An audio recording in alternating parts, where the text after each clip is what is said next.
Hello, everyone. So let's start now. First with a good morning, or good afternoon, or good night. I am Sasha Hart, and I'm very pleased to welcome you to our April's international webinar, Young Hydrogeologists, Challenges for a New Hydrogeology. It adds to the 3 sessions of this first part of the Groundwater World Congress, a joint achievement of IAH, ALHSUD, and ABAS. We started with 8 sessions in September, where we reached more than 12,000 views. If you have missed them, please access our ABAS YouTube channel. We remind you that we will offer 2 sessions per month until August 2021, when we'll host the presential part of our event. 1 session more market related, and the other fully scientific. Please follow ABAS, IAH, and ALHSUD on social media to stay informed. We have more than 900 participants on our 10 thematic WhatsApp groups, and our app has been downloaded by more than 400 participants. Also, on February 1st, we launched the online edition of FinAgua, the National Water Trade Show, with more than 20 exhibitors. You can access it by visiting the event website. These always growing numbers are proof of the successful digital strategy to create the world's largest groundwater community. We would like to thank our sponsors, supporters, and expositors who allowed this great event to take place in Brazil and online. So our sponsors are ANA, the National Agency of Waters, Vale, CBHSF, Altri, Bodega do Poço, Chicago Pneumatic, Ebara, LG, Maxiagua, the Groundwater Project, CRA Bombas,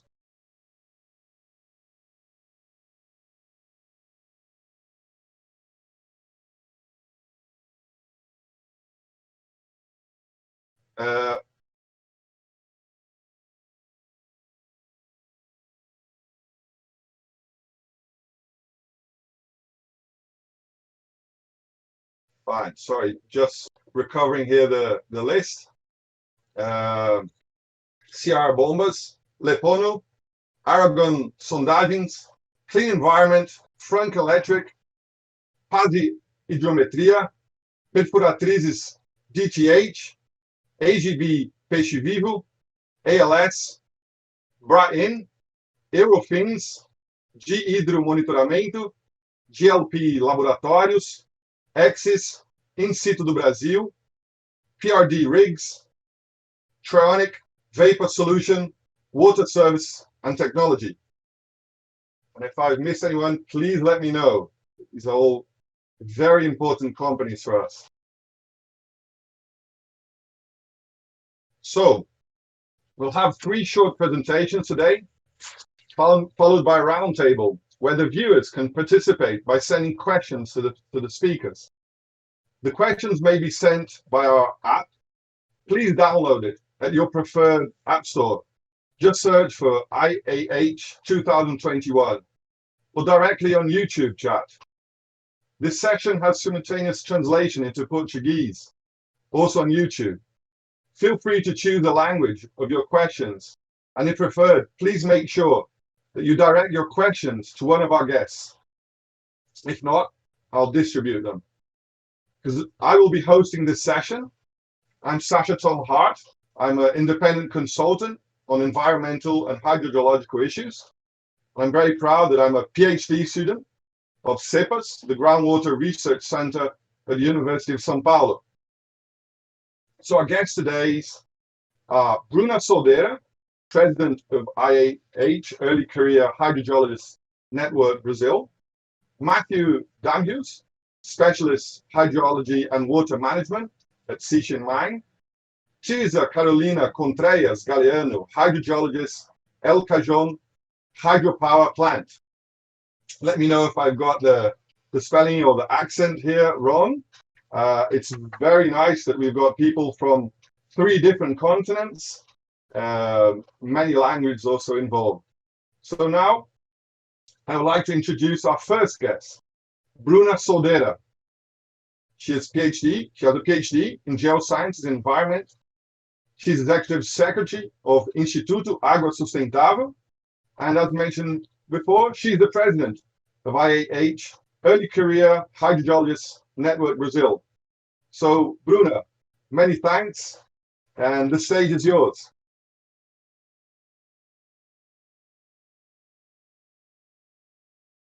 Thank you, Sasha. Hi, everyone. Hi, Tirza. Hi, Matthew. It's a pleasure to be here today with you. And today I'm going to present a little of my experience and talk about making groundwater visible. Okay. Visible is a not challenge for a new hydrogeology. It's a big challenge, but it is not a new challenge. It's a difficult task, but it is extremely necessary. And I ask, how to do that? Everyone needs to have access to information about groundwater. Needs to have information, and this information must be easy to understand to reach a large number of people, specialists and non-specialists. So education is the way. And technology can be a support. Technology, internet, social media help us to make a social communication, to speak to everyone, and distribute and transmit knowledge about groundwater. The result will be an engaged community and education is the way. And this community, this engaging community for a groundwater cause. I'm going to show off the work we are doing in the groundwater project, Instituto Água Sustentável, Sustainable Water Institute, Early Career Hydrogeologists Network Brazil, which has given excellent positive results and help us making groundwater visible. Groundwater project is an involved platform for groundwater learning, and it will be accessible, engaging, high-quality educational material free of charge online in many languages. You all want to learn about groundwater and groundwater related to and sustain ecological system and humanity. Groundwater distribute books in several languages, and currently over 300 volunteers participating to groundwater project. And it includes authors, reviewers, a monumental task, and could only be done with these volunteers framework. We have a blog post every 15 days, and we big promotion through media, email marketing, events. Always a new book is released. We record interviews with authors. These interviews were available on the Groundwater Project YouTube channel. In addition, we hold online events, such as the first Groundwater Project event, Make Groundwater Visible, in February. The event had excellent speakers, like Dr. John Cherry, Alan Fraser, Custódio Llamas, Marceli. All talks are available on YouTube channel. Please, everyone can access and watch these talks. Because the world needs water, groundwater, the best knowledge should be free. Knowledge should be free knowledge, and that's the base upon which we proceeded. The groundwater project is an act to hope in which many people can participate toward a more sustainable planet. John Cherry, leader of groundwater project. People from more 100 countries have already signed up on the groundwater project website, and it is a worldwide and noble project. Okay, Instituto Água Sustentável, or Sustainable Water Institute in English, aims to promote the sustainable use of the water through studies, research, and events. As a wide reach is Professor Água. Products such as short and fun videos, which the Professor Água explain concepts related to water and the environment in an easy way, very easy way. Please play on video, Thomas.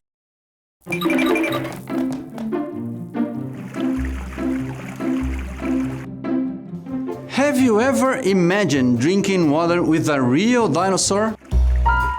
Seem far-fetched and impossible? Maybe not. All the water on our planet is the same as during the time of the dinosaurs. It is true, water cannot be created.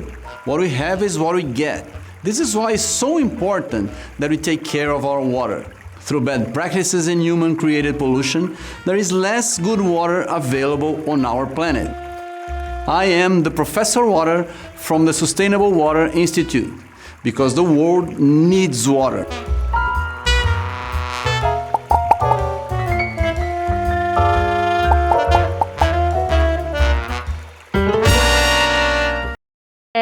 The first two videos, Drink with Dinosaurs and the Floods and Cement, have over 1 million views. 1 month on the social media. We also have activity books.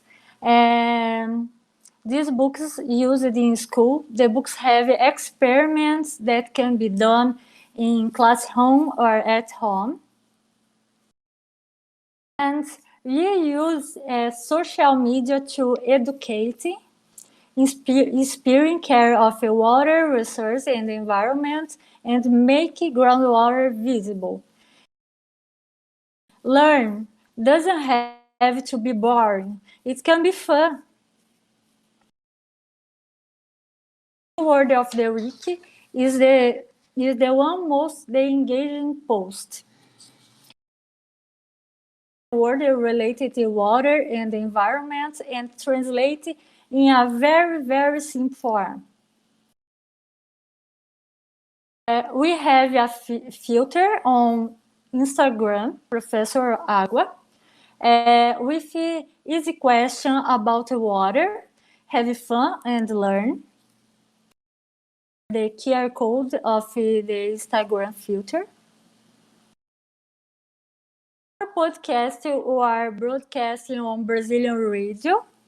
PA Responde, our children ask questions to Professor Água, Professor Water. Question like, can I drink sea water? Or can a fish come out of the tap? And some main questions from kids. Programa Porque o Mundo Precisa de Água, Because the World Needs Water program. Our experts in water and speak about public, general people. We promote online events like lives and webinars. We had online events about the decade of ocean size.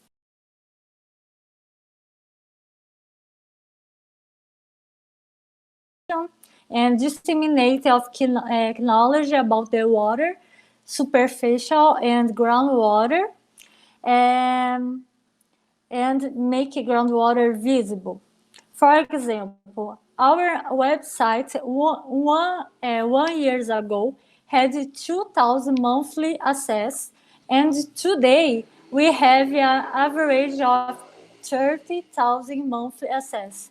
So this content, this product help us the access on websites, social media, and thing about related to Professor Água, Instituto Água Sustentável, Groundwater Project, Career Hydrogeologist Network Brazil, support young hydrogeologists in their professional and academic careers. His is our website and LinkedIn. Please access and check our content. And our website is very useful for young hydrogeologists. We have a blog. We publish current topics about the hydrogeology and use by email to promote the website and the social media. Here's the email. Please contact me anytime and involve and engage in third career hydrogeologists Brazil. For knowledge about the water, the technicians have a responsibility to quench this thirst in a variety of ways, not only in supply of water, but also in terms of information. Water visible, send suggestions, share your content, interact with us. Here are of the Groundwater Project, Sustainable Water Institute, and the Geologist Network Brazil. Please interact with us and help make groundwater visible. I think it is the special challenge for new hydrogeology, and everybody needs to involve to improve this challenge. To do something doesn't solve anything.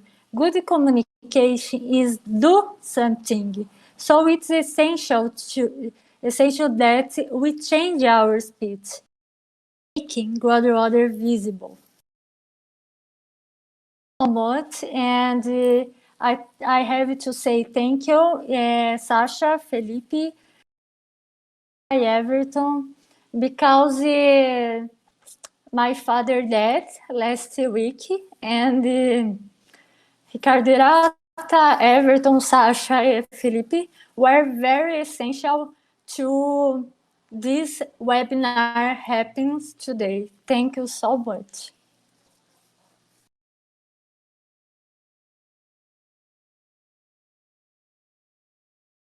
Many thanks, Bruna.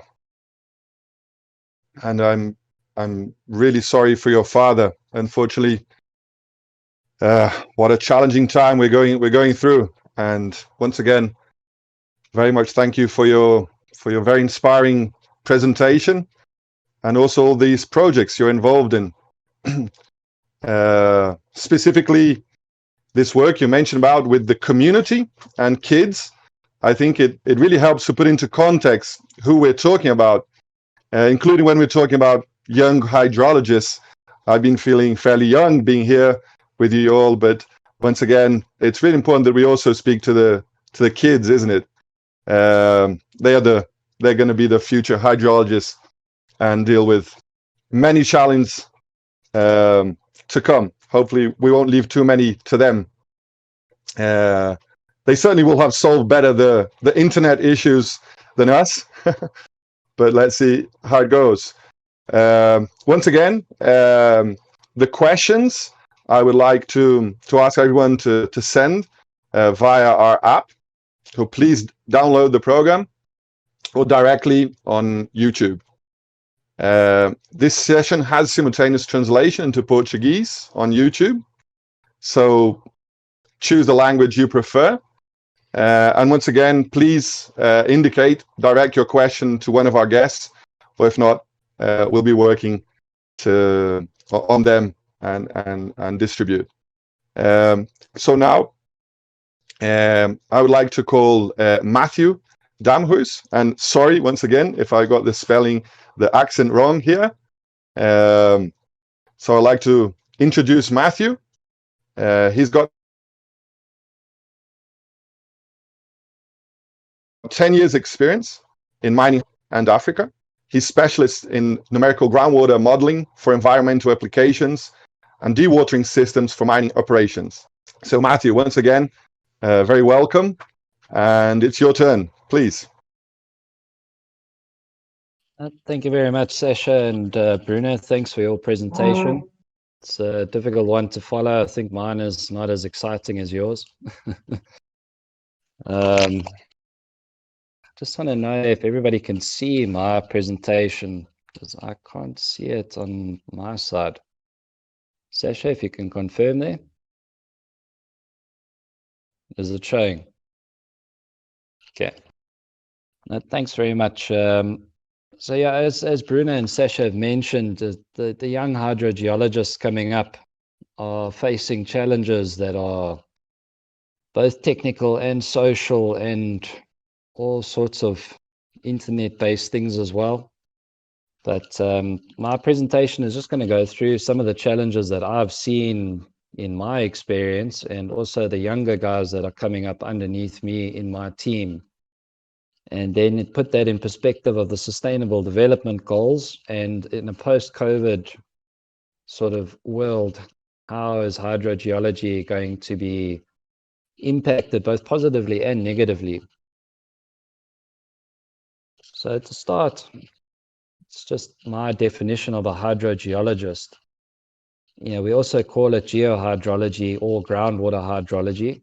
That's a study of groundwater which deals with the underground components of the hydrological cycle. So as a hydrogeologist, we study the ways that groundwater, the hydro component, moves through the rock and soil of the earth, the geology component. And we apply our scientific knowledge to interpret the data to both develop and protect our groundwater resources. You know, we work closely with community members, borehole owners, mining and industry representatives, and other scientists, especially our surface water and GIS counterparts, in our attempts to solve some of the big questions facing us today, such as sustainable water supply, the water, energy, food nexus, environmental protection, and climate change resilience. So over the years, our job has become bigger and bigger and more integrated into other processes. So one of the big challenges that I can see the young guys facing is an increased reliance on computational power, which is our modeling programs, our databasing programs, implicit modeling versus explicit modeling. And these packages have become more and more common and easily accessible, which allows our data processing to become automated to an extent. And as these become the norm, the need for a young hydrogeologist to know the basics, such as Darcy's law, such as the fundamental concepts of hydrogeology, it becomes less and less important because we rely on these computer programs. And we may miss out on the sort of applicability of a specific solution to a site problem. And our job is the processing of data into information. Hydrogeology is one of those which is 50% art and 50% science. So by automating these things, we face a challenge of using the wrong solution at the wrong time on the wrong site. So that's one of the challenges I see for the young generation. So we have to translate these kind of situations into our modeling situation where it's a simplified representation. And if we rely on a program to do that completely, we may use the wrong thing and get the wrong answers. Yeah, and the second one, and something that ties almost directly into our sustainable development goals, is a changing water cycle, where we've got contributing factors such as climate change and anthropogenic activities like mining and agriculture and industry that have changed the hydrological cycle. Yeah, and in terms of a geological and meteorological timescale, these have happened very quickly. So in certain areas, our baseline data sets are no longer applicable, such as our rainfall data averages. An area that used to get 600 mils per annum is now getting 300, and other areas that used to get 300 are now getting 600. So this changes the whole baseline that we base our modeling and our interpretations on. And in areas where these changes are, we need to develop, as a young hydrogeologist, we need to develop a new conceptualization. We need to develop it and defend it so that we go against the norm that's been established in previous studies and previous scientists. And that's quite difficult because it's a generation gap thing. The older hydrogeologists will fight us on a tooth and nail. So it's a big one. I fight that fight quite often. And then in terms of the sustainability goals, we've got the 17, and a lot of them are interlinked. But just for simplicity's sake, I'll focus on the clean water and sanitation because that's a very direct link to groundwater. And as climate change becomes more and more of a noticeable event, our surface water resources are depleting and we're running into issues with pollution, contamination. So groundwater is becoming a focal point, especially in Africa. We are switching over to groundwater resources in Southern Africa and Northern Africa, such as Sudan and those kind of places. So with the clean water and sanitation goal 6, there are a few sub-goals as well. The main one is to achieve universal and equitable access to safe and affordable drinking water for all by 2030, which is where groundwater can come in, because groundwater is a lot more economic than desalination and intense treatment processes. So it gets favored quite often. So we need to, as hydrogeologists, make sure that it's done sustainably, which is responsibly, and we don't de-water systems. And that goes to 6.3 as well, which is to improve the water quality by reducing pollution. We need to be responsible in our landfills, in our industrial dumps, etc., to make sure that the surface water does not become contaminated and seep into our groundwater systems. And also efficiency. A lot of processes, especially in the mining industry, have become dry processes where there used to be high water use processes such as a dense material separator. Those kind of processes are now getting more dry. We've got dusticides that reduce our dust suppression requirements. So all of these things should come through into the other industries and into agriculture, where we use drip irrigation versus flood irrigation and those kind of concepts. Integrated water resource management, that again goes back to our hydrological cycle, where surface water becomes groundwater at some stage and it becomes seawater, which becomes evaporation. So we need to treat the hydrological cycle not only from a groundwater perspective, but from a whole holistic overview point of view. And then what Bruna was discussing is to support and strengthen the participation of our local communities in improving the water quality, the water management, and the environment that the water resources are in. And that's where projects like the Groundwater Project and Professor Agua are critical, because it translates our technical language into something that is accessible to various levels of education throughout society, from your uneducated person in a low income area all the way through to your postgraduate engineers and other sciences, we can at least start a discussion from an equal standpoint.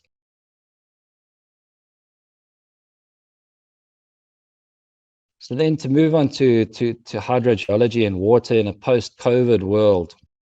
Before COVID, globalization had made the world a lot smaller than it used to be because we could travel quite easily. We had multinational corporations with offices everywhere. I've gone through years where I was on a plane every second week to a different country, to a different province. So the world became a lot smaller. And the COVID-19 pandemic for me has made the world even smaller. I'm talking to you guys sitting in different countries, which pre-COVID-19, if you wanted to do a conference on the internet, people would have laughed at you. So, now we can do all of these things a lot easier than we used to be able to do it. And in a post-COVID world, because we've proven that it can be done, a lot of the work where we get an expert from a different country can be done online now. So if I want to engage with Sasha, for example, because he's an expert in the problem that I have, I can get online and I can have a conversation, I can share the data sets, and we can do it that way now. But when we do that, we lose that processing and that feel for the site, we lose that conceptualization. Sasha, I can describe the site to him, but I cannot show him. He can't see the environment for himself. So our ability to do effective and sustainable solutions may be impacted because we've gone completely online now. You need to look at the rock, you need to feel the rock, you need to look at the environment and get all of these little things that don't fit in an Excel spreadsheet or a map. So that's something we just need to be aware of in a post-COVID, that we don't go too digital, that we lose our feeling and we lose our ability to be a hydrogeologist, to be that in-between between the drill hole and the conceptual model. And then this is just my interpretation of a sustainability pyramid. We've got the 3 pillars, which is people, economy, and environment. So as we move into this post-COVID where we're digitizing a lot of our interactions, you can see the green boxes is where it's a positive impact. So our engagement, our education, and our development of communication with people is a lot better in this because it's a lot simpler. We can just get on Discord, we can get on Microsoft Teams, on Zoom, on any of these platforms and have a discussion with 30 people in 30 different locations very quickly. So there is a positive. Another positive is obviously the work can be done a lot cheaper. If I don't need to pay for a consultant to fly down, stay at the site, travel, all those costs, they're reduced by this. And then the orange one is the solution, which is effective throughout the life cycle. That's from your commissioning of project to the closure of the project. That one's a bit in between. That's why it's orange. Your communication is a lot easier, so you can adapt and sort of adjust your project throughout the life of project. But you don't have that conceptual feeling, so you might get the initial designs not quite right. Then the red ones, that's again the design and maintenance. That's not going to happen effectively over the internet maybe. And the understanding of the regional and site-specific groundwater environment. You can't get a complete picture just from data, unfortunately. You do need to see it and see what kind of trees, what kind of soil, all those kind of integrated things to give you a feeling of your conceptualization.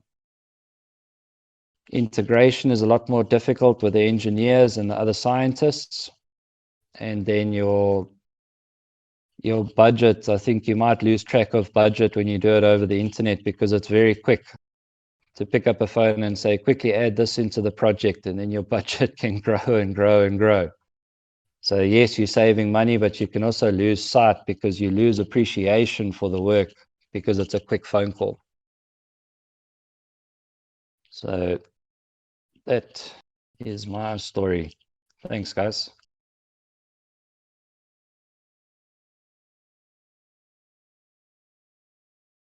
Fantastic, Matthew. Many thanks. Sorry, that was a really great presentation. As you mentioned, we've got lots of challenges, both for now, but also for the post-COVID world to be seen, at least in Brazil. Unfortunately, we're still far.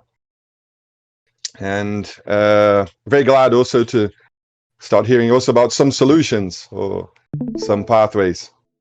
We'll come back to that later. And once again, I would like to ask the public to send your questions. It can be either via the app. If you don't have it, please download it. But it can also be done directly on YouTube.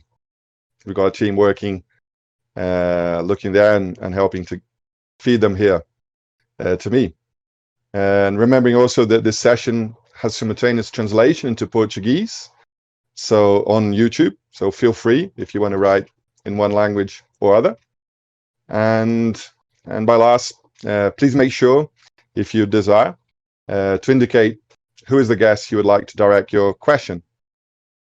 Now, I would like really reinforce for you to write down your questions, and we'll also give you 1 minute for that, because we're connecting with our next guest at this moment. So give us a minute also to get that going. But once again, please send your questions. Make the best use of this time now.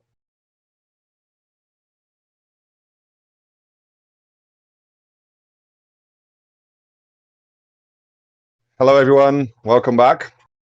That was a long minute, but we want to make sure also that you had time to write down your questions and send them through via the app or YouTube.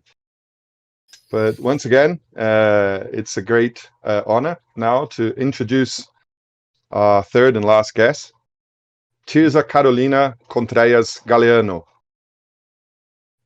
She's a civil engineer from the Central American Technological University of Honduras, UNITEC, and has a master's degree in hydrogeology and water resources management from the University of Costa Rica, UCR.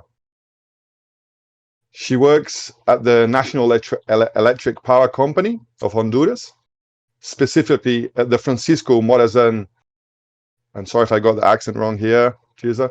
It's okay. Power plant. Great. Where she has developed hydrological research, applying isotopic hydrology to determine the origin of leaks in the dam and its surroundings. So once again, Tirza, you're very much welcome. And please, it's your turn. So hello, everybody. Good morning, good afternoon, good night. Thank you, Sasha, for this, that great introduction. I will share with you what, in my point of view, are the challenges in hydrogeology in Honduras, right? But first of all, to put you all guys in context, I will want to share with you that as you know, Honduras is located in Central America, and it's a country with a huge wealth in water resources.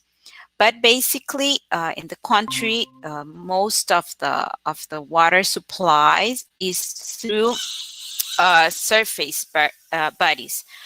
But there are some cities that which their water supply depends mostly of groundwater. What I mean mostly is that around 70% of their water supply depends on groundwater.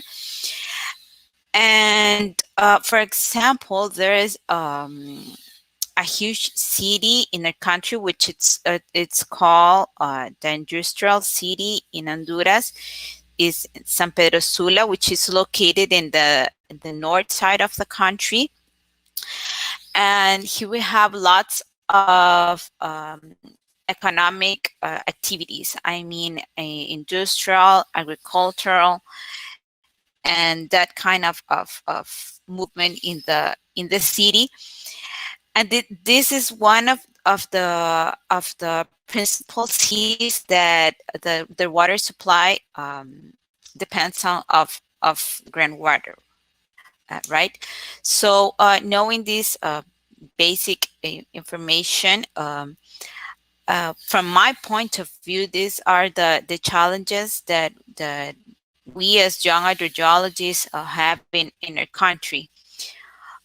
First of all, we had a law that is it has been modified in 2009. The first water law of the country was from 1927. Can you imagine? It's totally out of context right now. And the legal framework in Honduras, as many of your countries, I guess, established the human consumption as the priority use of water. But as I have said before, we have basically some countries where this is not probably the case, right? Because there are some places where people don't have the water supply, but some economic activities are done in these cities. This new a water law creates not lots, but at least 3 institutions that should be in charge of the water issues. But this law has not been it's not going on right now, right? So this moves us to the lack of consolidated data nowadays, probably as much as in a lot of countries. We as hydrogeologists, as a consultant, as people who work in some public companies or private companies, you don't have one and only, just saying, a place or institution where you can go and take some basic information that will help you to do some studies or things like this, right? And one other challenge, I guess, is that the regulatory authority in the country, they unfortunately don't have the possibility to supervise all these projects, let's say projects, so to this drilling activities in some countries. So the use of the water is not being regulated as well, right? And these take us to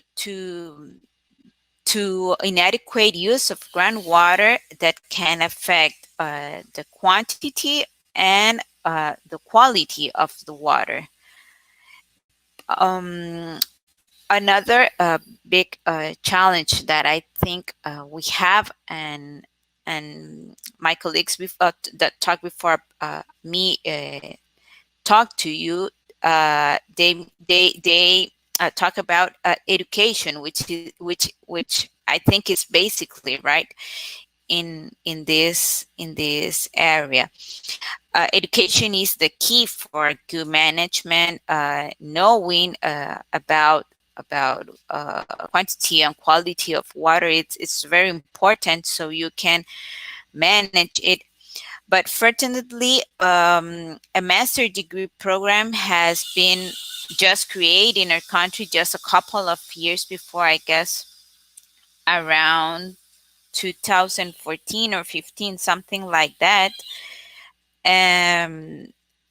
Before that, people who likes to know about hydrogeology must, or who likes to study about hydrogeology, must go to other countries to to study, right? But since this master degree starts here in the country, the university, National University of Honduras, they have been done a lot of important research and share this research with the authorities of the country that that are the decision makers in the country. So now, in some places, they have some technical data that that, let's say, that help them to take better decisions in this issue. As we were talking, as Matthew talked to you before about sustainable development goals, the number 6, clean water and sanitation, and this many other let's say arms of this goal.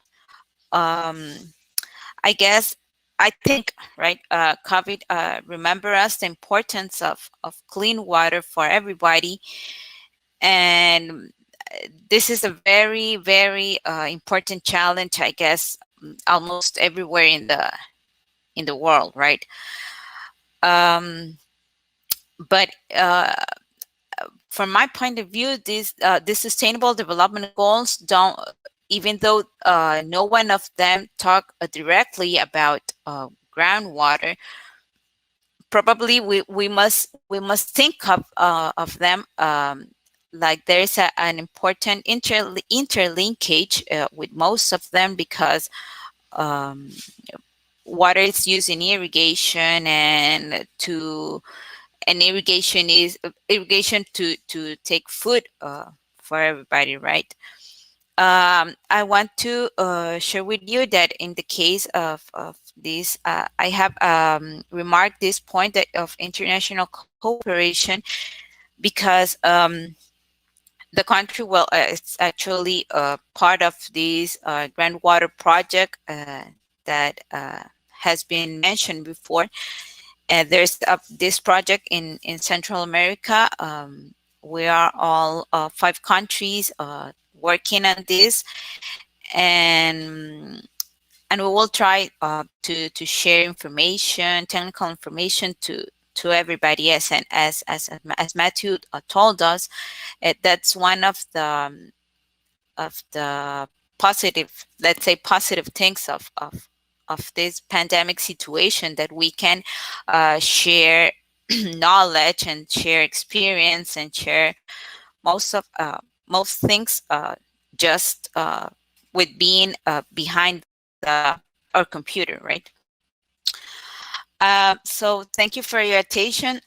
That's my that's what I want to share with you, and ending with this picture that now we can still do some field work, but taking all the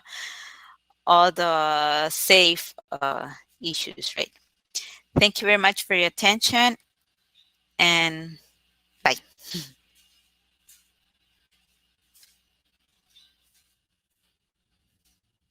Fantastic, Tirza. Many, many thanks for your inspiring presentation.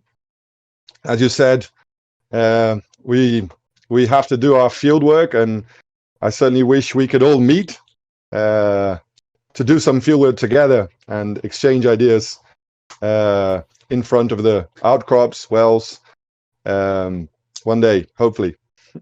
Hopefully. But yes, who knows? After all, we're young, so we have that on our side. Let's see how things develop in this world. But let's start now with our question and answer sessions that we received from the audience. I'll keep in mind here we have time limitations. We've gone a bit beyond, but certainly we had some really good content. So once again, if there's more questions, send them through. But let me get out one here first for Bruna. We had a comment first with congratulations for your great presentation, and it's a long question here. Basically, they're very interested about the Instituto Água Sustentável projects with the community and kids. They're asking for examples of how you've seen the reaction of the public. How do you see how the people are dealing with the information? Maybe if you got an example, that'd be great.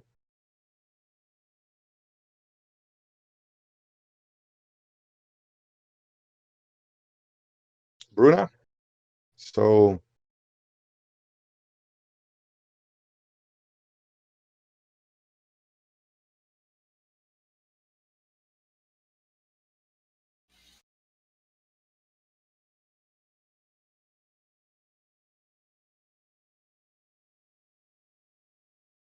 So as we were mentioning before. Hello?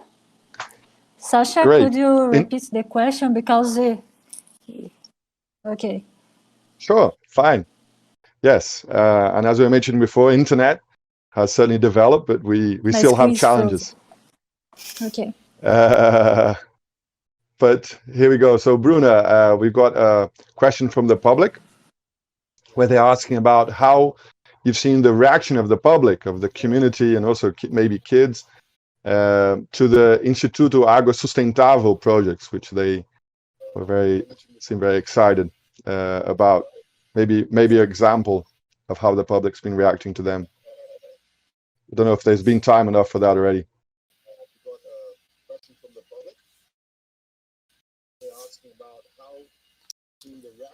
I think we're not listening to you.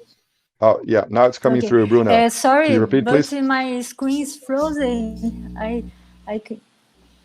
But that's fine. We can hear you, Bruna. I couldn't listen you. Ah, okay.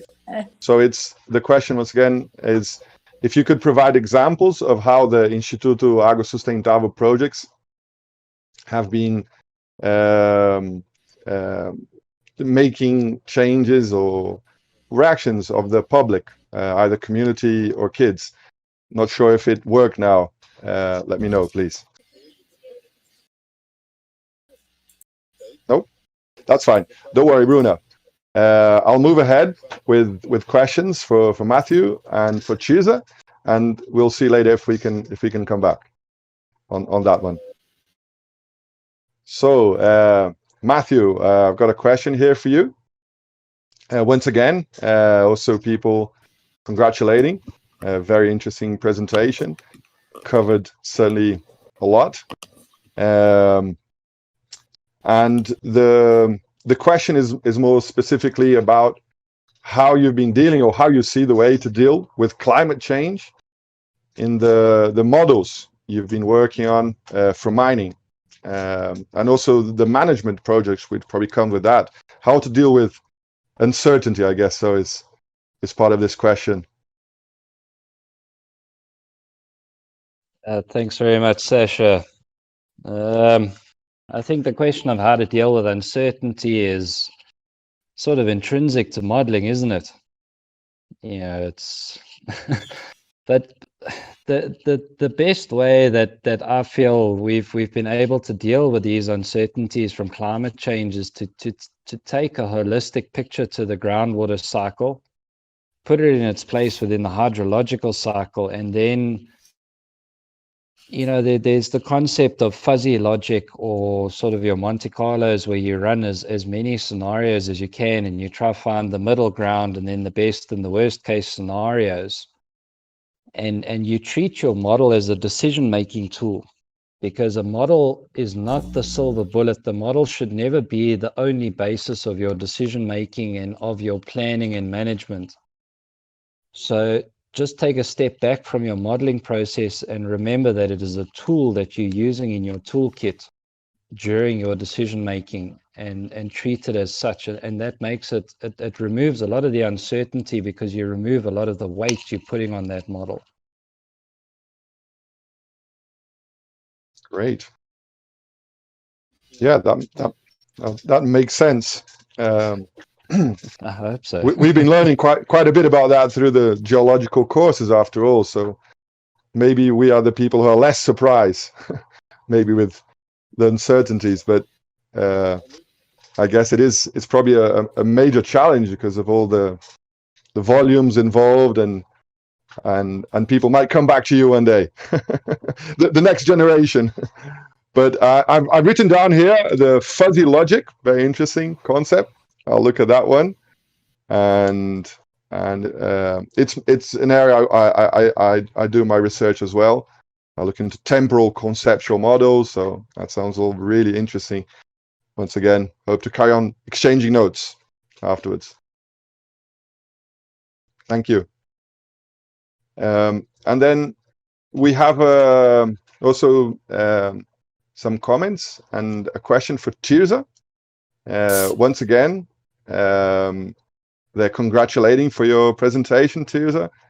That was all certainly really interesting. And the question is specifically about clean water and sanitation. How do you see how hydrogeologists can work? I guess I'm more curious about sanitation maybe, but how do you see the involvement of hydrogeologists with these aspects of clean water and sanitation? How I see us working on this? Well, I guess first of all, we have to remember that most of the time, our groundwater, it's like sometimes it's cleaner. Let's say cleaner than surface water, and I will always say it is important for us to do this whole work. Let's say in the watersheds or something like that, taking care of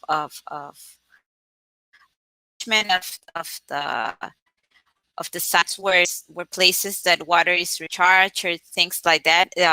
That we must take care of this of anthropogenic activity in these areas, so we can at least try to ensure the clean water in our groundwater, right? And never let out of hand let's say the tests that we must always have to be doing in these sources, right? To be sure that water it's clean at least, or at least with some most of the physical parameters are in order, right? I guess we must keep doing this field work in these points to be sure that water is at least clean, and let's say reduce a little bit the work of sanitation, or be I think what we must be over there looking on in charge of this. Great, many thanks. Yeah, I think that really makes sense. That's certainly a very big challenge throughout the whole world, if not the biggest one, if we look at the numbers. Yeah, so I agree. I think we've got a very important role, both maybe on our work, professional work, but also as a citizen. And I must say, it's very interesting to see also how people react when you're out of a technical team and you see you're a hydrogeologist and you've got this technical opinion, but it can be very exciting, I guess so, to start with. People like, oh, what is that about? What are they going to say? But we have to be really careful, isn't it, as well, on how we try to communicate, because the moment we start to get too technical, they just move out of the room, I guess so. Yes. Which might bring us back to the first question. I'm not sure if how is connection with Bruna. Bruna, are you there? Yes, I will try. Repeat the question. I will try answer. Okay, Fantastic. my connection is bad. I don't know why, because I don't know. That's fine. That's fine. We're just on hydrogeology. We leave the internet for the other specialists, and Yes. hopefully they all deal with that challenge and improve over time. It can only improve after all. As Matthew said, Yes. we never had that chance only some years ago. So we're getting there, and by August certainly we're going to have even more developments to make sure our Congress is also a fantastic success. But Bruna, going back to the question which was sent by the public, first they also congratulated you and everyone. Thank you. And the question was about the projects of Instituto Água Sustentável, Sustainable Groundwater Water Institute. They were interested about how you've seen the reaction of the public, if you've had any deep feedback of if the community, they also mentioned here specifically from kids, how do you see this interaction, and what are people taking from it? What do you guess? So the Professor Água ou Professor Water responde is a kids ask a question for Professor Água. So this interaction is very grateful, and we can feel the connection more close to people, in special the kids. Because the World Needs Water program is another program which I can talk the public directly. So could you listen? Oh my God! No, that's fine. That's fine. Outside, because my screen is frozen, but my audio is okay. Okay, it's okay. That's right. Okay. Oh my God! Sorry.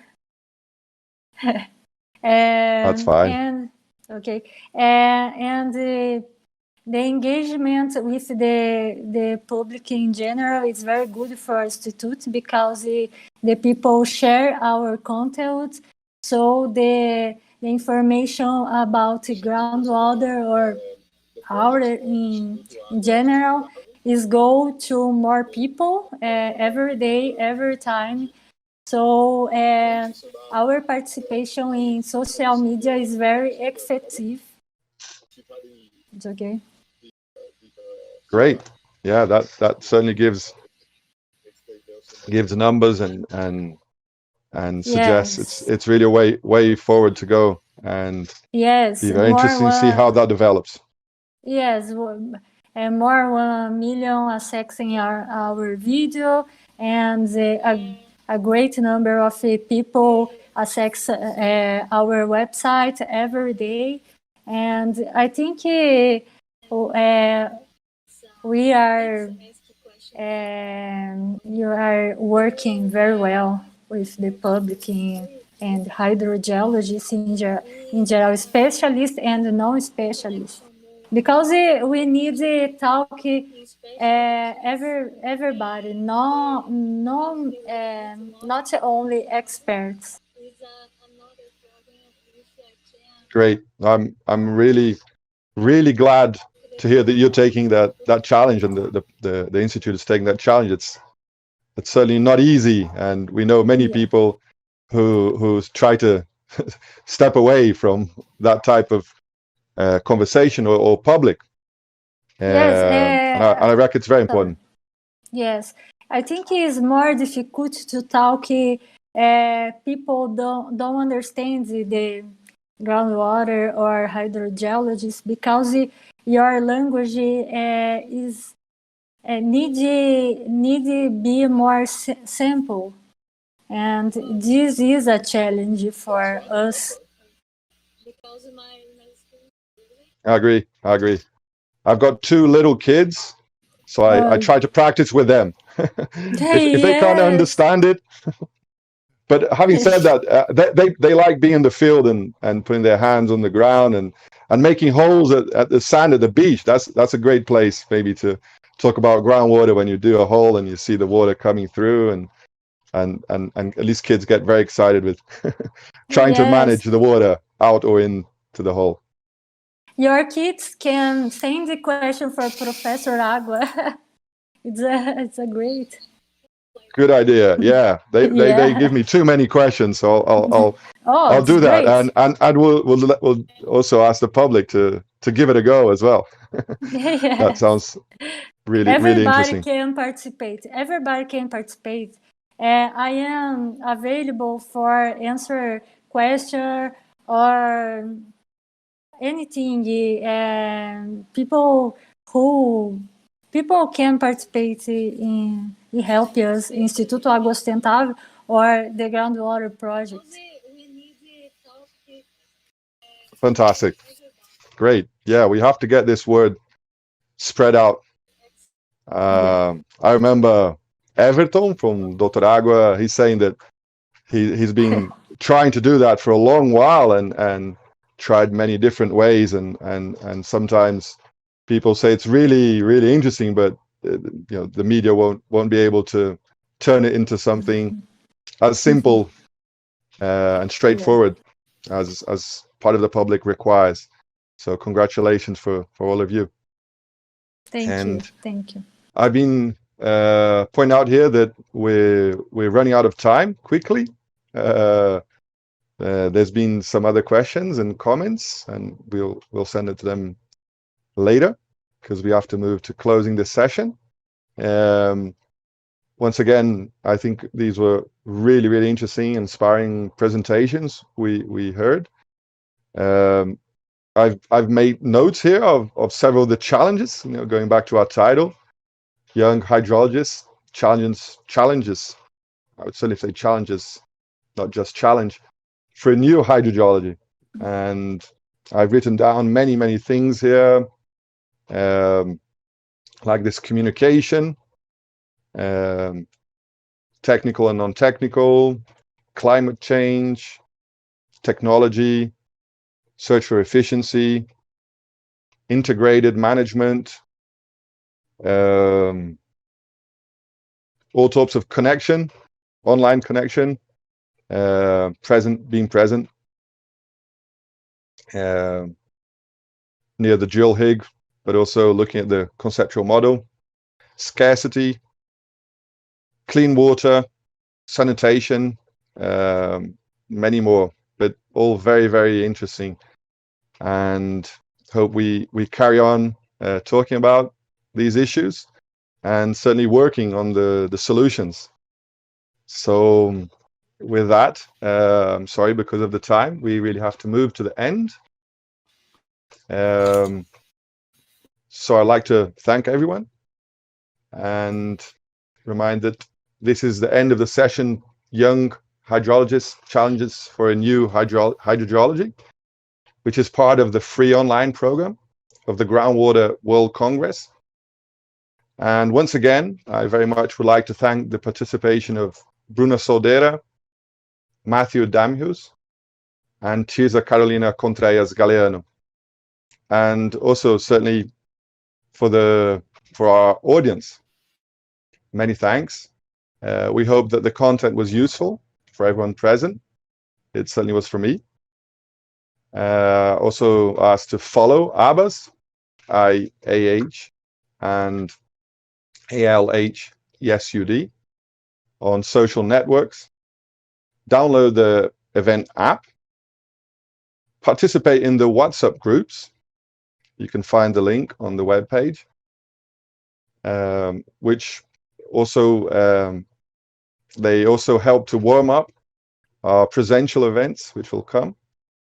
And let's be in contact. So once again, thank you all very much. Keep safe and hope to see you soon, online or present. And ciao and goodbye. Hi. Bye.